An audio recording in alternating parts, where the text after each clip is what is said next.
Hello friends, property लेन then .com channel पे मैं भूपेंद्र सिवाग आपका वेलकम करता हूं। आखिरकार 1.5 साल के लंबे इंतजार के बाद सरकार ने चुनावों को देखते हुए अक्टूबर में चुनाव है विधानसभा के, STILT+4 को परमिशन दे दी है। इसके साथ साथ इसमें कई कंडीशंस भी हैं। हम आज इस पर डिटेल में बात करेंगे। आपको मैं एक तो जनरल जो प्लॉटिंग है उसके बारे में बताऊंगा, हुड्डा के जो सेक्टर्स हैं उसके बारे में बताऊंगा, उस पे STILT+4 में किस तरह की परमिशन मिली है। साथ में DDJ के जो प्लॉट्स होते हैं, DDJ के जो प्रोजेक्ट्स होते हैं, उन पे भी आपको बताऊंगा कि कैसे STILT+4 की जो परमिशन मिली है उस पे आप कैसे बना सकते हैं। इस वीडियो को हम 2 से 3 पार्ट में डिवाइड करेंगे। एक पार्ट में मैं गुड़गांव और फरीदाबाद पे फोकस करूंगा, क्योंकि गुड़गांव और फरीदाबाद का जो केस है वो बिल्कुल अलग है रेस्ट ऑफ हरियाणा से। और एक पार्ट में पूरे हरियाणा के बारे में बात करेंगे। कुछ लोगों ने HSVP के बारे में बात नहीं की है, वहाँ पे कुछ मिलता नहीं है, इसलिए हम HSVP के बारे में बात करेंगे कि HSVP की जो ऑक्शन होगी उस पे STILT+4 का ये जो डिसीजन आया उस पर क्या असर पड़ेगा। तो शुरुआत कर लेते हैं, सरकार ने क्या फैसला लिया है उस पे आगे बढ़ने से पहले बस एक बार मैं कहूँगा आपको, वीडियो को लाइक कर दीजिए, चैनल पे पहली बार आए तो चैनल को सब्सक्राइब कर दीजिए, और थोड़ा सा क्रेडिट अगर कहें तो आप मैं ले लेता हूँ, अगर आप मना करेंगे तो छोड़ दूंगा। क्रेडिट ये है कि एक हफ्ते पहले ही मैंने आपसे कहा था, जो हमारा वीकली अपडेट है उसमें, कि STILT+4 अगर आप चाहते हो तो आपको क्या करना है। उस वीडियो में मैंने विस्तार से बताया था, चाहे तो आप उसको देख सकते हैं, उसका लिंक मैं इसके नीचे डाल दूंगा। मैंने जैसा कि कहा, आप कहोगे तो क्रेडिट ले लेंगे वरना छोड़ देंगे। तो आ जाते हैं हम सरकार के डिसीजन पे कि सरकार ने क्या डिसीजन लिया है। 23 फरवरी 2023 को STILT+4 को बैन कर दिया गया था। इसमें जो डिसीजन लिया गया है पहले उसको समझ लेते हैं। वो डिसीजन क्या है? जितने भी दीनदयाल जन आवास योजना के प्रोजेक्ट हैं, चाहे वो गुड़गांव में हैं, चाहे वो फरीदाबाद में हैं, और चाहे वो रेस्ट ऑफ हरियाणा में, वहां पर STILT+4 इस पर बैन लगने से पहले जैसे नॉर्मल था, अब इस पर बैन हटने के बाद भी आप नॉर्मली वहां बना सकेंगे। चाहे आपका प्लॉट 9 मीटर की रोड पे हो, 12 मीटर की रोड पे हो, आप दीनदयाल के जो प्रोजेक्ट्स हैं, दीनदयाल के जो प्लॉट्स हैं, उस पे STILT+4 फ्लोर बना सकेंगे। साथ में आप बेसमेंट भी बना सकेंगे।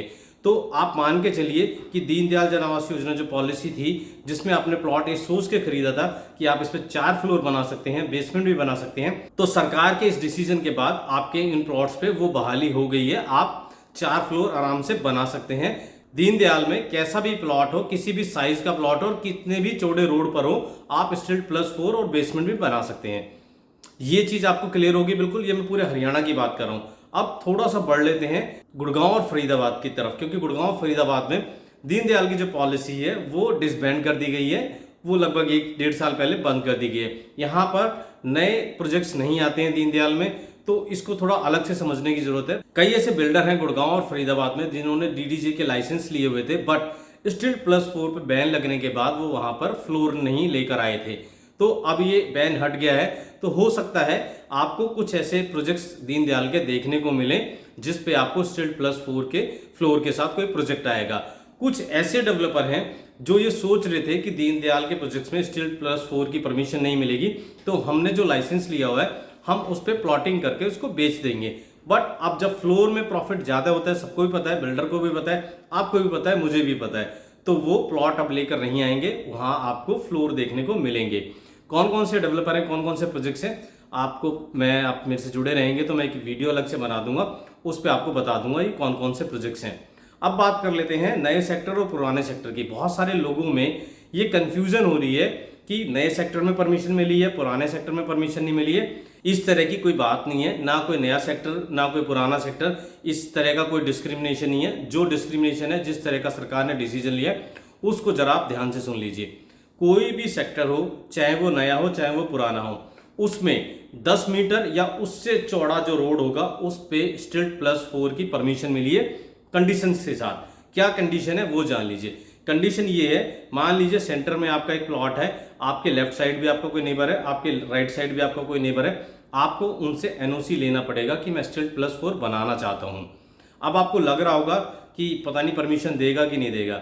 यहां पर उन लोगों का फायदा है जिनके लेफ्ट साइड भी खाली प्लॉट पड़ा है और जिनके राइट साइड भी खाली प्लॉट पड़ा है, क्योंकि प्लॉट का मालिक एक होगा और शायद आपको एनओसी दे दे।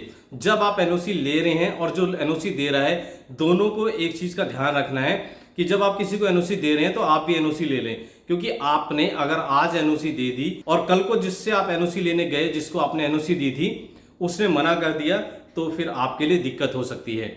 यहाँ उसके लिए भी दिक्कत हो सकती है जो व्यक्ति ये सोचे कि मैं एनओसी नहीं दूंगा। अगर वो एनओसी नहीं देगा अपने पड़ोसी को स्टिल्ट+4 बनाने के लिए, तो फ्यूचर में वो भी स्टिल्ट+4 नहीं बना पाएगा, उसके लिए वो एलिजिबल नहीं रहेगा। इस चीज को ध्यान में रखे। यहाँ पर सरकार ने एक बीच का रास्ता निकालने की कोशिश की है। कोशिश ये करी है, जो साइड बैग्स होती हैं, लेफ्ट साइड हो चाहे वो राइट साइड हो, वहां पर आप 1 मीटर छोड़कर अपना स्टिल्ट+4 बना सकते हैं। अगर आपका लेफ्ट वाला पड़ोसी आपको एनओसी नहीं देता, अगर आपका राइट वाला नहीं देता, तो आप वहां पर भी 1 मीटर जगह छोड़कर अपना स्टिल्ट+4 बना सकते हैं। अगर दोनों दे देते हैं तो आपको जगह छोड़ने की जरूरत नहीं है, आप स्टिल्ट+4 बना सकते हैं। और दोनों नहीं देते हैं तो आपको दोनों तरफ स्पेस छोड़ना होगा, उसके बाद आप ये अपना स्टिल्ट+4 बना सकते हैं। लेकिन दिक्कत यही है कि जब आप दोनों तरफ एरिया छोड़ेंगे तो आपके प्लॉट में जगह कितनी बचेगी, ये थोड़ा सा ध्यान देने वाली बात है। यहाँ पर एक चीज और है, अगर आपके पड़ोस में लेफ्ट साइड और राइट साइड 4-4 फ्लोर बने हुए हैं या 3-3 फ्लोर बने हुए हैं और वो फ्लोर अलग अलग रजिस्ट्री हुई है, अलग अलग लोग रहते हैं, तो 3 फ्लोर 4 फ्लोर पे जितने लोग हैं आपको सबसे एनओसी लेनी पड़ेगी। ये थोड़ी टेढ़ी कीर है, ये थोड़ा मुश्किल काम है। मान लीजिए आपके लेफ्ट साइड में 4 फ्लोर बने हुए हैं और वहां पर 4 अलग अलग फैमिली रहती हैं, आपके राइट साइड में 4 फ्लोर बने हुए हैं, वहां पर अलग अलग फैमिली रहते हैं, तो आपको 8 लोगों से एनओसी लेना पड़ेगा। तो ये थोड़ा सा एक मुश्किल काम हो गया है हुडा के सेक्टर्स में स्टिल्ट+4 फ्लोर बनाने का। अगर आप ये कर पाएंगे तो आपके लिए अच्छा है, अगर नहीं कर पाएंगे तो आपके लिए दिक्कत है। अगर आपका कॉर्नर का प्लॉट है तो आपके लिए थोड़ी सी दिक्कत कम है, क्योंकि कॉर्नर के प्लॉट में आपको सिर्फ एक तरफ ही परमिशन लेनी पड़ेगी। कुछ लोगों के मन में ये सवाल आ रहा होगा कि आगे पीछे जो हम जगह छोड़ते हैं, बनाते हैं प्लॉट, जब कुछ कंस्ट्रक्शन करते हैं तो उसका क्या होगा, उसको आपको एज इट इज छोड़ना पड़ेगा। अब कुछ लोगों के मन में ये सवाल आ रहा होगा कि हमने तो बिना परमिशन के बैन होने के बाद भी 4-4 मंजिल बना दिए थे, तो हमारा क्या होगा, क्योंकि बीच में आपने देखा था खबरें आ गई थी उनको तोड़ा जाएगा, नोटिस इनको इशू किए जा रहे हैं। तो जैसा कि आपको पता है इलेक्शन है, इलेक्शन में सरकार थोड़ा हाथ अपना हल्का रखती है। ऐसे लोगों के स्टिल्ट+4 जो बने हुए हैं उनको रेगुलराइज कर दिया जाएगा, आपके ऊपर पेनल्टी लगेगी, ये आपको ध्यान रखना है। अब एक चीज और आपको मैं बताना चाहता हूं, इस डिसीजन में जो आई है वो इंपॉर्टेंट है। एक कंडीशन और लगाई गई है कि कोई भी प्लॉट हुड्डा के सेक्टर्स हो या लाइसेंस कॉलोनी हो, जैसे डीएलएफ की कॉलोनी होती है, अंसल की कॉलोनी है, सुशांत लोग हैं, ये सारी चीजें, और हरियाणा में दूसरे शहर भी, वहाँ पे भी बहुत सारी अलग अलग ओमेक्स की कॉलोनी है जो लाइसेंस कॉलोनी है, और वहाँ पर सन सिटी की कॉलोनी है, इस तरह की बहुत सारी कॉलोनीज है, डीएलएफ कॉलोनी भी है। तो वहाँ पर भी और हुड्डा के सेक्टर में भी अगर आपका प्लॉट 250 गज से बड़ा है तभी आप बेसमेंट बना पाएंगे, अदरवाइज आप बेसमेंट नहीं बना सकते हैं। ये आपको बहुत ध्यान रखना है इस चीज़ का। अगर आपका प्लॉट 250 गज से कम का है और 9 मीटर पर भी आपका प्लॉट है तो आप स्टिल्ट+3 तो बना सकते हैं, लेकिन बेसमेंट नहीं बना सकते हैं। और स्टिल्ट+4 बनाना चाहते हैं, परमिशन आपको लेनी पड़ेगी, परमिशन के साथ साथ आपका प्लॉट 250 गज से ज़्यादा होना चाहिए, तभी आप बेसमेंट बना पाएंगे। मोटा मोटा सा ये इस डिसीजन में बताई गई कुछ चीज़ें हैं।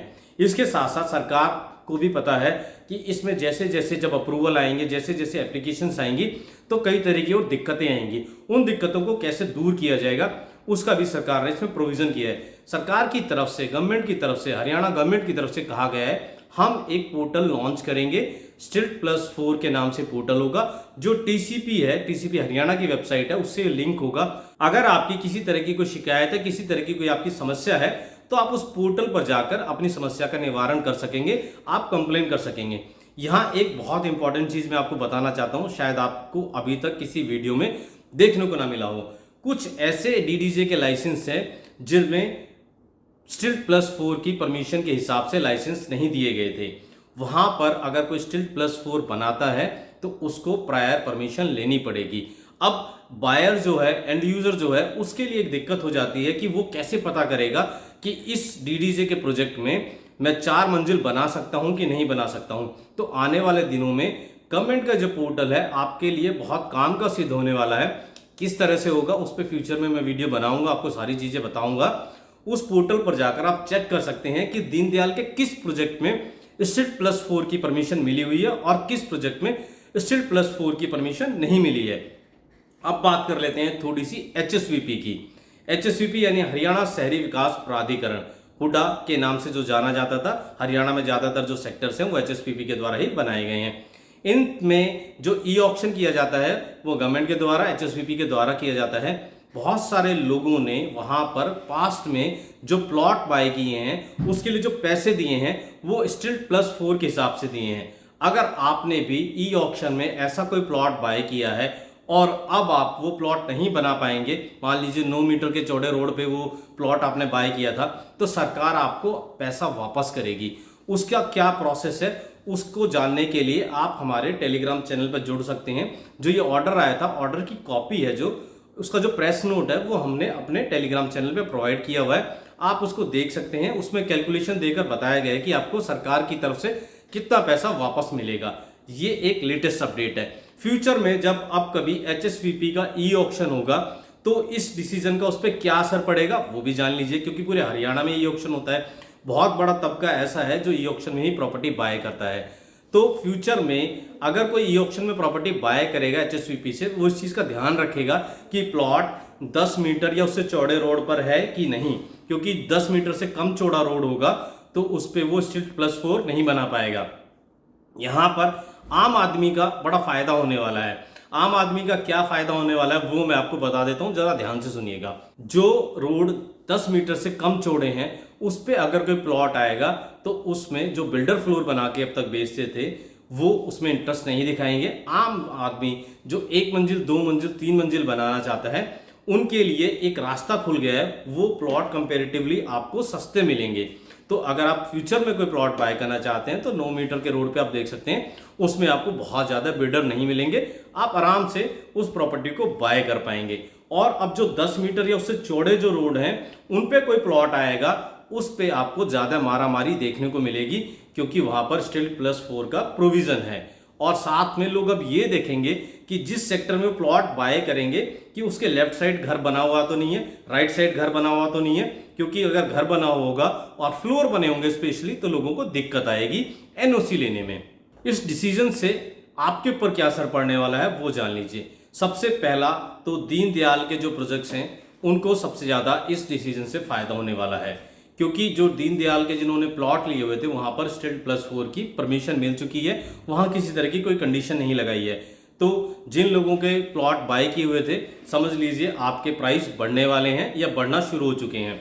यहाँ उन लोगों के लिए भी अपॉर्चुनिटी है जो प्लॉट में इन्वेस्टमेंट करना चाहते हैं, तो आप दीनदयाल के किसी प्रोजेक्ट में, आपको कहीं भी कोई अच्छा प्रोजेक्ट मिल रहा है तो आप उसमें इन्वेस्टमेंट कर दीजिए। मेरे पास भी 1-2 ऑप्शन है, लास्ट में मैं बता दूंगा कौन कौन से वो ऑप्शन है। इसके साथ साथ एक रास्ता और खुल गया है फ्लोर की सप्लाई का, क्योंकि पिछले कई महीनों से अगर हम बात करें सिर्फ गुड़गांव की तो यहाँ पर सिर्फ हाई राइज देखने को मिल रहा था। फ्लोर बनाना लोगों ने बंद कर दिए थे क्योंकि 3 फ्लोर पर उनको उसमें प्रॉफिट नहीं मिलता था।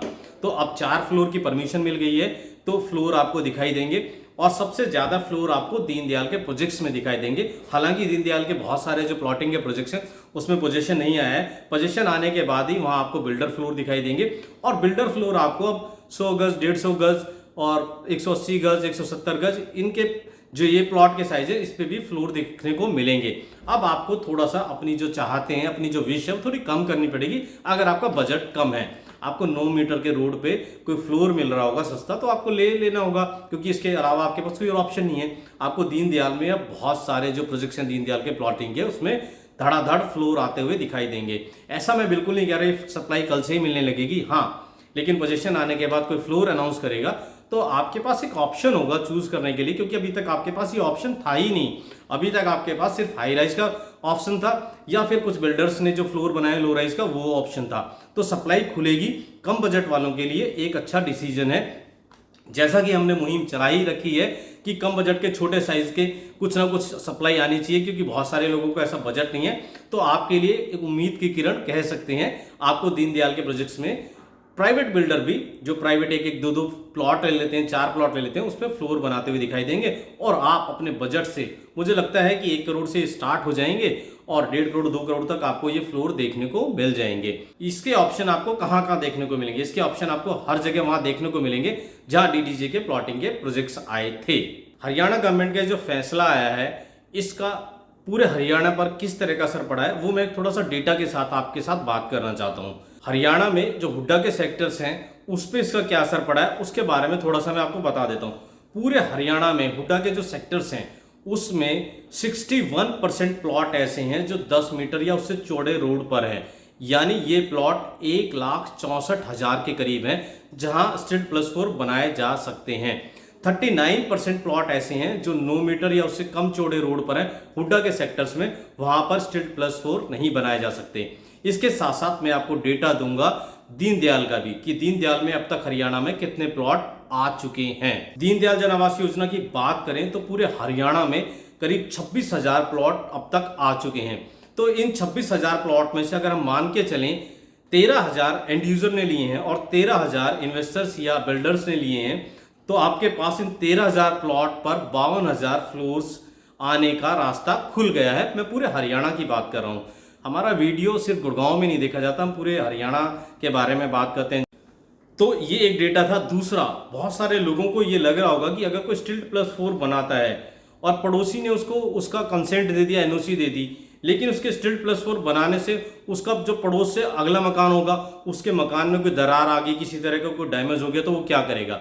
इस समस्या के समाधान के लिए हर डिस्ट्रिक्ट में डीसी जो होता है, डिस्ट्रिक्ट कलेक्टर जो होता है, उसकी अध्यक्षता में एक कमेटी बनेगी और इस तरह के ग्रीवेंसेस को वो सॉल्व करेगी।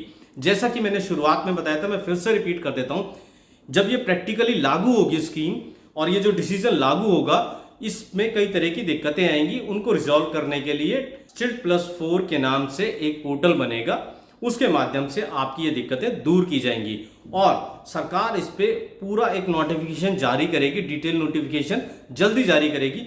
उसमें और डिटेल में बहुत सारी चीजें होंगी जो शायद प्रेस कॉन्फ्रेंस में या प्रेस रिलीज में सरकार की तरफ से छूट गई हैं। तो जैसे ही वो नोटिफिकेशन आएगा हम उस पर भी आपसे डिटेल में बात करेंगे, उसके बारे में भी आपको बताएंगे। गवर्नमेंट को भी इस बात का पता है कि इस तरह के परमिशन देने से स्ट्रीट+4 की इंफ्रास्ट्रक्चर पर बोझ पड़ेगा, तो उन्होंने 1,000 करोड़ रुपए इसके लिए अलॉट कर दिए हैं जहां पर इंफ्रास्ट्रक्चर को इंप्रूव करने के लिए काम किया जाएगा।